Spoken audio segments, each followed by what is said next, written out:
Welcome to our How to Draw Snowflake series. These snowflakes are available for free in a bundle from my Creative Fabrica store, and these snowflakes are 8 in number, which we are going to build one by one, and these are available for free from my Creative Fabrica store.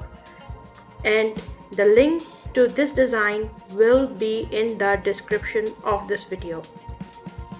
Here on my Illustrator file, today I have built this one. Before I was as a practice, and now I'll show you some snowflakes we built before. So these are the snowflakes which I have created in my other videos, you can see. So we are going to build this new design today from scratch. Here you go. So I built something like this. I will keep it aside, just show you how an object I locked. So I'll just keep this aside and show you how I build this design one by one, slowly. So now this is my Illustrator file, and I have my guides are here, Illustrator guides. I'm going to start this design from center. As you can see, that most snowflake designs are very geometrical, so I'm going to, with the help of snapping and grid, use snap to grid, build shapes. So I'm going to select pen tool and change and fill and choose a stroke width, which I'm going to increase it a little bit, and just build a shape like this one and this, or we can simply count. So now we know accurately where our click is landing. So here you go, the shape is ready. Now I'll just turn off my guide, turn off the snapping. Now what I'm going to do is I'm going to first of all make it slightly thicker, and I'm going to reflect this shape around a center point. All snowflakes, you can see there is this one shape which revolves around a center point like this one.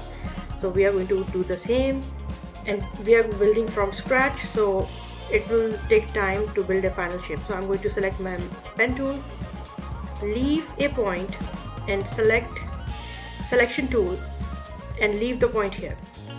Make sure this point is right in the middle of the artboard by selecting align to artboard, by horizontally aligning it and vertically aligning it. Using this and this part, align this everything right in the middle of artboard. Then I'm going to select both of those, align to artboard, and I will horizontally align them. I just want to make this slightly smaller and a little bit to the center. Now I will group them. I will go to my effect, transform. Okay, I want you to remember these values because this will become that we are going to repeat them in our second part. So this box is represented here in this tiny box. So I'm going to select my center of rotation is here, this, and this is represented here. So I'm going to select that. I'm going to select 30, the angle of rotation, and turn on the preview, and let's see, 8 copies. Oh, there's a gap, maybe 10 copies, maybe 11 copies. Good, this is now built nicely. Okay, now I do not want this tip to be here. Now what I'm going to do, I'm going to select these, select everything, object, expand appearance, and then select again object, expand. It will expand the fill and stroke. Now these are nice objects, these are not stroke anymore. So I'm going to select everything and get rid of the stroke, select the color for the fill, and unite them from Pathfinder. You can find Pathfinder from Windows. Pathfinder, I keep it here I don't keep it here because I just need to use it quickly, so my pathfinder is always going to be here. Now again, this is a 12 into 12 inch artboard, so this is pretty big, so we can add more design features. So what I'm going to do, I'm going to make it a little bit smaller, and I'm going to rotate this design by 90 degrees like this. Now this tip is not in the center, but the center is where we can put more designs, like this one which I made. Good design is a repetition of similar motifs in design. So I made this similar geometrical shape. I'm going to copy and Control V, copy and paste it here, so you can see this is somewhat symmetrical, but we are going to manipulate it. Now I'm going to decrease the size. I'm going to bring everything to the center, and especially this should be in the center. So I'm going to center it to the artboard by horizontally aligning it and vertically aligning it. Now this flower type shape is right in the middle, and I'm going to lock it. Object. Now how to lock a shape so it doesn't move when I am working on my second part. I'm going to select this object, lock selection, or Control 2. It locks it. And now I'm going to select, this is locked, and now I can work only on this. Now you can see this is not selecting this one. I'm going to only work on this one. So I'm going to align it to the center. I'm going to again, or very simply, let's take a rectangle tool. Why make things difficult? Here you go, just draw a box. That's it. Give it a fill, bring it in the middle. Just I want to zoom in to show you what is going on. Now I'm going to select both of those and align to artboard right in the middle. So this shape is now looking really nice, and I'm going to make this shape smaller, and I want this to become a fill. So I'm just going to toggle from fill to stroke. Now this is a fill.